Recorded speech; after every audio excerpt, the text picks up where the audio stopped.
'Cause it's 1, 2, 3 weeks you're out at the old football game. Ah! Sorry, Netherlands. What? Oh, that's not how they do it in football? That's not how you... Oh, you praise the winner? So we got to do it Spanish style? Is that what you're saying? Alright, I'll give it a shot. Let's try it again.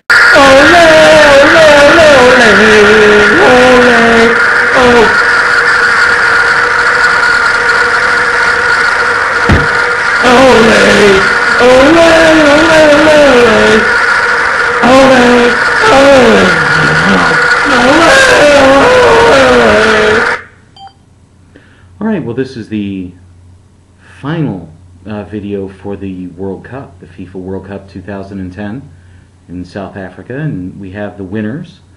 And for those of you who don't know, that was Spain.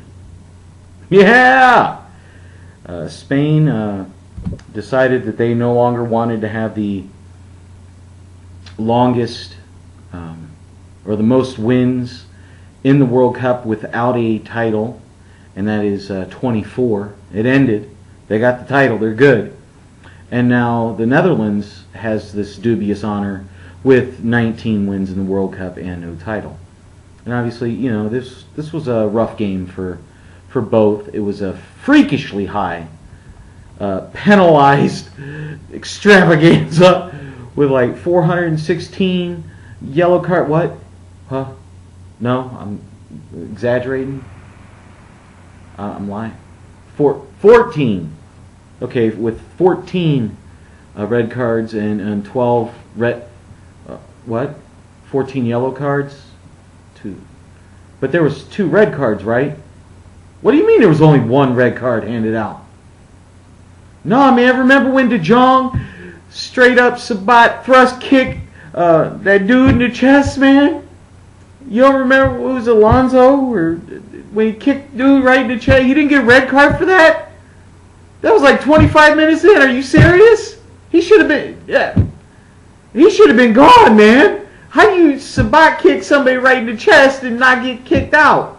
I don't understand that. Anyway, sorry, I got on a tangent there.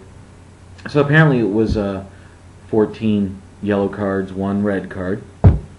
Spain, we watched control this match quite a bit with 57% controlling the ball, which they did a lot of.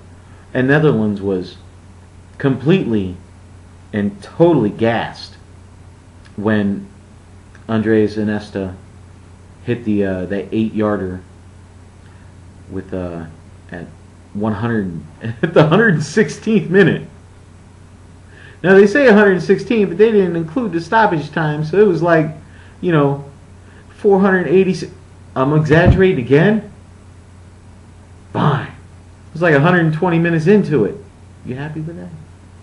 So, you know, you look at that. You know, he took the pass from Fabregas, and you know he got the shot on Stekelenburg, and he didn't have a shot at stopping that. I mean, you watched it and it hit dude's hand and it just like bent, and it was like that had to hurt, you know. So, I mean, you'll have that.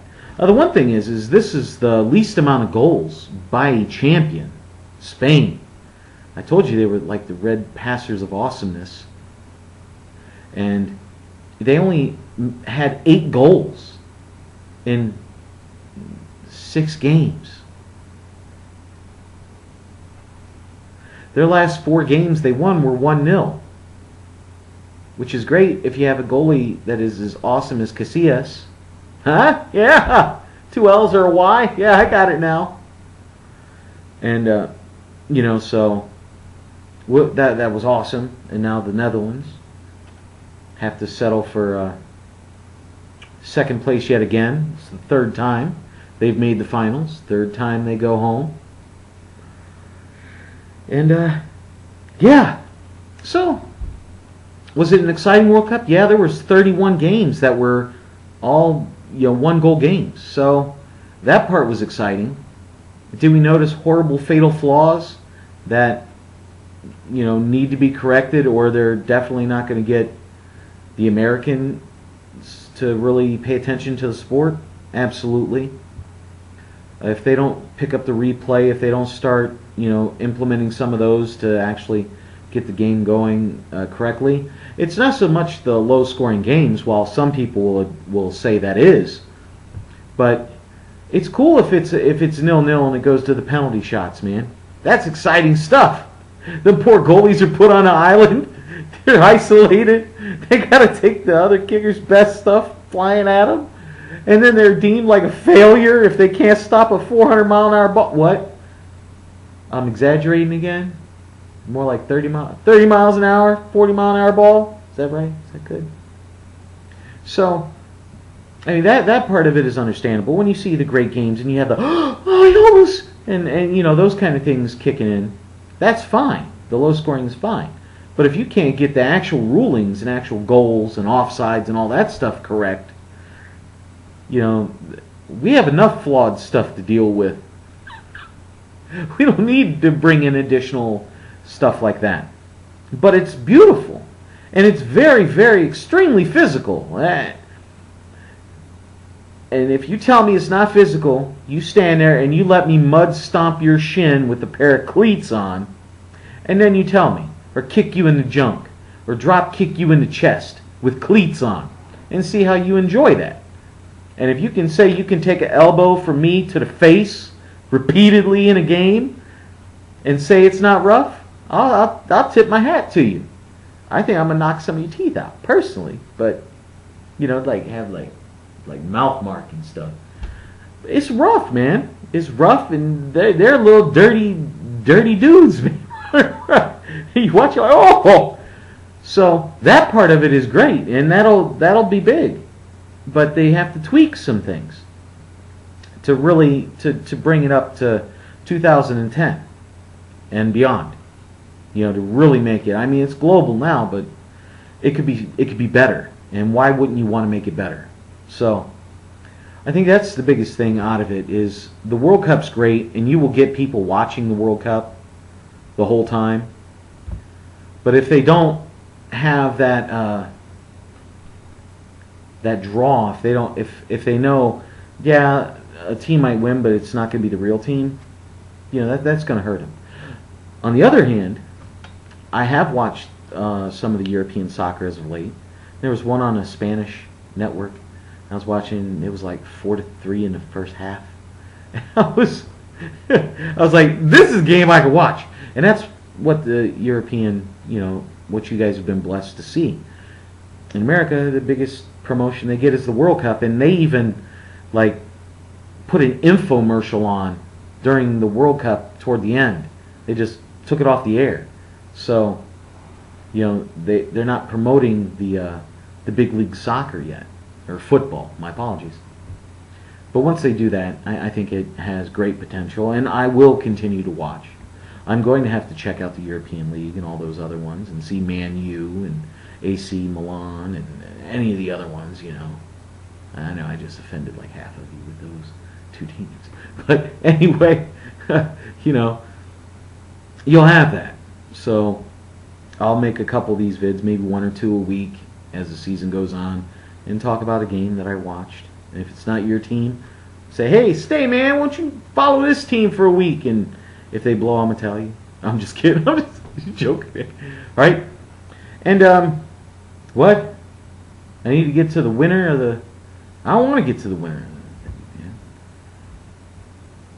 Lord Overcrawl won the big, huge Bigragu's Meatball 2010 soccer pick'em thing. We had 38 teams join, which was very awesome. So glad to see everybody playing in this, and I'm pulling it up right now, and I will go over all the people now. Steve 66P, you led for like 3 weeks, man. You were doing awesome, and then in the end you kind of fell off there. You kind of petered out and stuff, But Lord Overcrawl is that from the Conan the Barbarian stuff? And either way is cool.